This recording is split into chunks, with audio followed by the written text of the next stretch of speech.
തമ്മിൽ കണ്ടപ്പോൾ എല്ലാവർക്കും മനസ്സിലാക്കാം ഞാൻ ഉണ്ടാക്കാൻ വേണ്ടി പോകുന്ന ഹോം മെയ്ഡ് സിറമാണ്. ഇത് വീട്ടിൽ കിട്ടാവുന്ന രണ്ട് ഐറ്റം വെച്ച് ഉണ്ടാക്കുന്ന സാധനമാണ്. അതുപോലെ അധികം എക്സ്പെൻസീവ് ഒന്നുമല്ല. ഇത് മുടി തളച്ചു വളരാനുള്ള സിറം അല്ല, ഡാൻഡ്രഫ് മാറി കിട്ടാനുള്ള വേണ്ടിയിട്ടാണ് ഞാൻ പറഞ്ഞിരുന്നത്. ഫസ്റ്റ് വേണ്ടതെന്ന് വെച്ചാൽ കരിയേപ്പിലയാണ്. കരിയേപ്പില എടുക്കുമ്പോൾ ശ്രദ്ധിക്കേണ്ട കാര്യം എന്ന് വെച്ചാൽ ഇതളില്ല എടുക്കരുത്, നല്ല മൂത്ത ഇല നോക്കി എടുക്കണം. അതുപോലെ ഒരുപാട് വേണ്ടട, 2 തണ്ട് മാത്രം മതി. പിന്നെ വേണ്ടതെന്ന് വെച്ചാൽ നമുക്കാണെങ്കിൽ വേപ്പില വേണം. വേപ്പില നമ്മളിപ്പോൾ കരിയേപ്പില എത്രയാണ് എടുക്കുന്നത് അതിന് ഡബിൾ ഇരട്ടിയിട്ട് വേപ്പില എടുക്കണം. എന്നിട്ട് ഇത് നല്ലപോലെ കഴുകിയിട്ട് മിക്സിയിലിട്ട് തണ്ടൊന്നും എടുത്ത് കളയണ്ട, അതോടെ എടുത്തിട്ട് 1.5 കപ്പ് വെള്ളം വീട്ടണം. ചെറിയ ഗ്ലാസ് 1.5 കപ്പ് വെള്ളം വീട്ടിട്ട് നല്ലപോലെ അടിച്ചെടുക്കണം. ഈ എടുത്തിട്ട് അടിച്ചെടുക്കണം.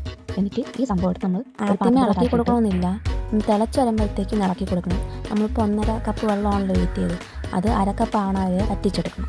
അതുവരെ നമ്മൾ കൈവിടാതെ ഇളക്കിക്കൊണ്ട് തന്നെ ഇരിക്കണം. ഈ ഓൺലൈൻ വഴിയൊക്കെ സ്പ്രേ ബോട്ടിൽ വാങ്ങാൻ കിട്ടും, അത് വെച്ച് അപ്ലൈ ചെയ്യണമെങ്കിൽ ഏറ്റവും നല്ലതാകുമ്പോൾ എല്ലായിടത്തും പിടിക്കും. ഇല്ലേ പറഞ്ഞില്ലേ കുറച്ച് മാത്രം എടുത്താൽ മതി. അത് വേറെ ഒന്നും ഉണ്ടല്ലടാ, നമുക്കാണെങ്കിൽ ഫ്രിഡ്ജിൽ മാത്രമേ സ്റ്റോർ ചെയ്യാൻ പറ്റത്തുള്ളൂ. പുറത്ത് വെച്ചാൽ ചീത്തയായി പോകത്തേ ഉള്ളൂ. അപ്പോൾ ഫ്രിഡ്ജിൽ വെച്ചാലും നമുക്ക് ഇത് 1 വീക്ക് വരെ നമുക്ക് യൂസ് ആക്കാൻ പറ്റുള്ളൂ. അത് കഴിഞ്ഞ് നമ്മൾ പിന്നെയും ഇത് ഉണ്ടാക്കേണ്ടി വരും. അതുകൊണ്ടാണ് ആദ്യമേ ഞാൻ പറഞ്ഞാൽ കുറച്ച് മാത്രം എടുത്താൽ മതിയെന്ന്. പിന്നെ നീർക്കെട്ടുള്ളവരൊന്നും ഇത് യൂസ് ആക്കലും എന്ന് വെച്ചാൽ നമ്മൾ ഓവർനൈറ്റ് തലയിൽ വെച്ചിട്ട് കുളിക്കാൻ നേരത്തിൽ നമ്മളിത് കഴുകി കളയുന്നത്. അപ്പോൾ അത്ര നേരം നമ്മൾ തലയിൽ തന്നെ ഇരിക്കുകയില്ലേ, അതുകൊണ്ടാണ് പറഞ്ഞത്. സ്കിപ്പ് ചെയ്ത് ഡെയിലി തേക്കാൻ വേണ്ടി ശ്രമിക്കുക. അതുപോലെ നൈറ്റ് തേക്കാനും പറ്റും. ഇത് തീരുമ്പോൾ നമുക്ക് ഇതിനടുത്ത് ഉണ്ടാക്കിയിട്ട് അപ്ലൈ ആക്കാം. ഇത് നല്ലപോലെ ചൂട് മാറിയതിന് ശേഷം മാത്രമേ നമ്മൾ സ്പ്രേ ബോട്ടിലോട്ട് മാറ്റാവുള്ളൂ. അതുപോലെ 2 തവണ നമ്മൾ തുണി വെച്ച് അടിച്ചെടുക്കണം, അല്ലെങ്കിൽ ഇതിൻ്റെ കൊത്തിരുന്നാലും മതി ഡാൻഡ്രഫ് കൂടാനായിട്ട്. അപ്പോൾ ഇതൊക്കെ ഒന്ന് ശ്രദ്ധിച്ചിട്ട് ചെയ്ത് നോക്കണം.